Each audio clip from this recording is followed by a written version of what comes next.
अजीत पवार के शिंदे सरकार में शामिल होने के बाद से ही शरद पवार गुट के विधायक परेशान नजर आ रहे हैं। हम ऐसा इसलिए कह रहे हैं क्योंकि विधायकों ने प्रदेश अध्यक्ष जयंत पाटिल से अजीत पवार और बागी विधायकों के बारे में जल्द से जल्द रुख स्पष्ट करने के लिए कहा है। इतना ही नहीं, उन्होंने इस मुद्दे पर एनसीपी प्रमुख शरद पवार की लंबे समय तक चुप्पी को लेकर भी नाराजगी दिखाई है। इसके अलावा जयंत पाटिल से शरद पवार तक उनकी भावनाओं को पहुँचाने के लिए भी कहा है। दरअसल 2 दिन पहले जयंत पाटिल ने एनसीपी विधायकों को ताजमहल होटल में डिनर करने के लिए आमंत्रित किया था। इसका मकसद सहयोगी विधायकों की भावनाओं को समझने की कोशिश थी। डिनर में 12 से ज्यादा विधायक पहुंचे थे। इनमें जितेंद्र आव्हाड, रोहित पवार, संदीप क्षीरसागर, बाला साहेब पाटिल, अशोक पवार शामिल थे। हालांकि डिनर में शामिल एक विधायक ने बताया कि होटल में पाटिल की डिनर डिप्लोमेसी का बिल्कुल उल्टा असर हुआ। दरअसल एनसीपी के बागी विधायक छगन भुजबल के गढ़ एवला में शरद पवार की रैली के बाद अजीत पवार ने अपने चाचा से लगातार 3 बार मुलाकात की।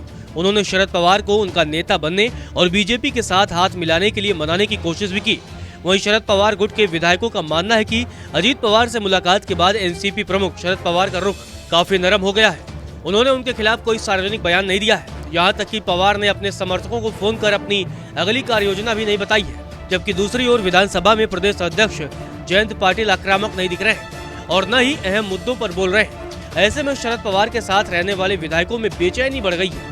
खबर तो ये भी है कि शरद पवार समर्थक विधानसभा में जाने से भी कतरा रहे हैं। वजह यह है कि अजीत पवार द्वारा पार्टी और चुनाव चिन्ह पर दावा करने के बाद भी शरद पवार का रुख नरम दिख रहा है, जिसे देखकर विधायकों की बेचैनी बढ़ गई है। सूत्रों की माने तो विधायक ये भी सोच रहे हैं कि वो अजीत के साथ ही चले गए होते तो ज्यादा ठीक होता।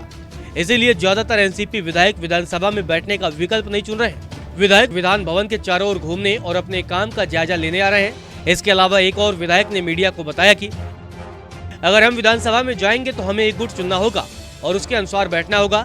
अपने रुख पर स्पष्टता के बिना किसी एक पवार को चुनना एक दुविधा है, क्योंकि अगर हम एक को चुनेंगे तो दूसरा हमसे नाराज हो जाएगा और इस भ्रमित स्थिति में स्टैंड न लेना ही बेहतर है। हम इस बारे में पूरी तरह से अनजान हैं कि शरद पवार अभी क्या सोच रहे हैं और चुनाव आयोग के नोटिस के बाद उनकी अगली योजना क्या है। बिना किसी स्पष्टता के लोगों के पास जाना या अपने निर्वाचन क्षेत्र में जाना आसान काम नहीं है।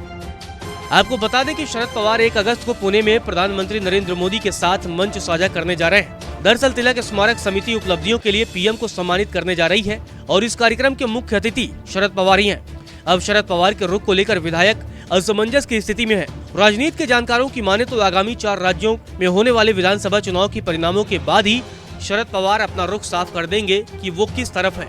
तब तक विधायक शांति रहेंगे और अजीत पवार के खिलाफ कुछ भी नहीं बोलेंगे।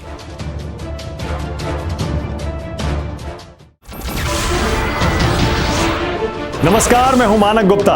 अगर आपको हमारा ये वीडियो पसंद आया हो तो इसे लाइक और शेयर जरूर करें और हाँ, हमें सब्सक्राइब और फॉलो करना ना भूलें ताकि आप देश और दुनिया की कोई खबर मिस ना करें।